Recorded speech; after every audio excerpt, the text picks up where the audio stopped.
Welcome to Raj news Telugu. Naga Chaitanya Sai Pallavi జంటగా నటించిన cinema Thandel. ఈ మూవీ అయితే రిలీజ్ అయిపోయింది. కానీ ఈ మూవీ కొన్ని రియల్ ఇన్సిడెంట్స్ని బేస్ చేసుకొని తెరకెక్కించారు. అయితే ఈ మూవీలో ఉండేటటువంటి రియల్ ఇన్సిడెంట్స్ శ్రీకాకుళం జిల్లాకు చెందినటువంటి రామారావు గారి జీవిత చరిత్రను ఆధారంగా తీసుకొని తెరకెక్కింది. ప్రస్తుతం వాళ్ళిద్దరూ కూడా మనతో పాటు ఉన్నారు.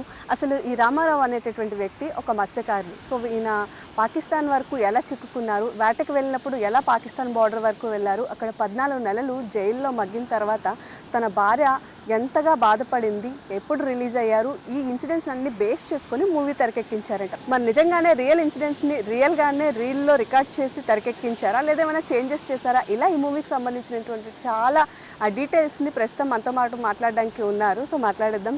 నమస్తే అండి. రామారావు గారు, యాక్చువల్లీ తండేల్ మూవీ నాగ చైతన్య గారు తీశారు. సో నాగ చైతన్య లాంటి ఒక స్టార్ హీరో మీ జీవిత చరిత్రను ఆధారంగా తీసుకొని తండేల్ మూవీ తీస్తాము అంటున్నారు.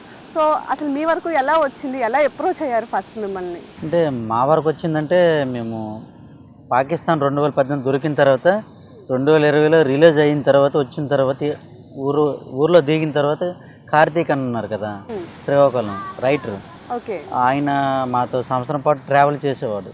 అక్కడ ఏం జరిగింది ఏంటి అనేది ప్రతిసారి ఫోన్ చేసి కనుక్కునేవాడు. ఆయన ద్వారా అలాగా. ఓకే.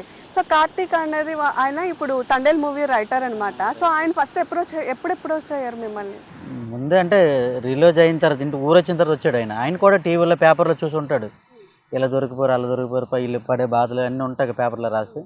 ఆయన కూడా అలాగ వచ్చాడు మా ఇంటికి. వచ్చి అక్కడి నుంచి కంటిన్యూ డైలీ ఫోన్ చేసేవారు.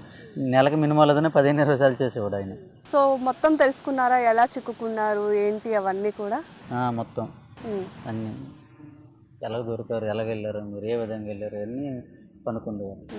సో ఈ మూవీ తెరకెక్కే ముందు డెఫినెట్లీ మీకు ఇన్ఫార్మ్ చేసి ఉంటారు కదా, సో ఎవరు యాక్ట్ చేస్తున్నారు ఏంటి అని. సో ఎలా మీ వరకు అప్రోచ్ అయ్యారు, ఎప్పుడు చెప్పారు మీకు ఈ మూవీ తెరకెక్కుతుంది అని? చెప్పారంటే ఈ కథ ఈ రైటర్ మొత్తం మా దగ్గర తీసుకున్న సంవత్సరం తర్వాత వాళ్ళు ఓకే అయిందంట. ఆయన కార్తీక్ గౌడ్ కూడా సంవత్సరం మొత్తం తిరిగారంట హైదరాబాద్ మొత్తం. ఆ కథ మొత్తం ఒప్పందాలు అయిపోయిన తర్వాత మాకు చెప్పారు ఆయన. అంటే మొత్తం నాగ చైతన్య చంద్రమౌళి మా ఇంటికి వచ్చేటప్పుడు మీ 22 మందిలో ఎవరిది ఎవరు లేకపోయినా మీరు బాధపడకండి, ఎవరు పెడతామో తెలియదు అని చెప్పారు ముందంటే మెయిన్ తండేలు ఎవరైతే ఇక్కడ నుండి తీసుకెళ్తారో మరి ఆయనదే కథ స్టోరీ అని ముందే చెప్పారు. 22 మంది ఉంటారు కానీ వాళ్ళ కథలే స్టోరీలు పెద్ద ఉండు. మెయిన్ తండేలు కనుక ఆయన స్టోరీ అంటే మరి మెయిన్ తండేలు నేనే. మీతో పాటు యాక్చువల్లీ 20 మెంబర్స్ 22 మెంబర్స్ కూడా పాకిస్తాన్ జైల్లో మగ్గారు. సో మిమ్మల్ని బేస్ తీసుకోవడానికి రీజన్ మీరు మెయిన్ అన్నా? మెయిన్ తండేలు అంతే.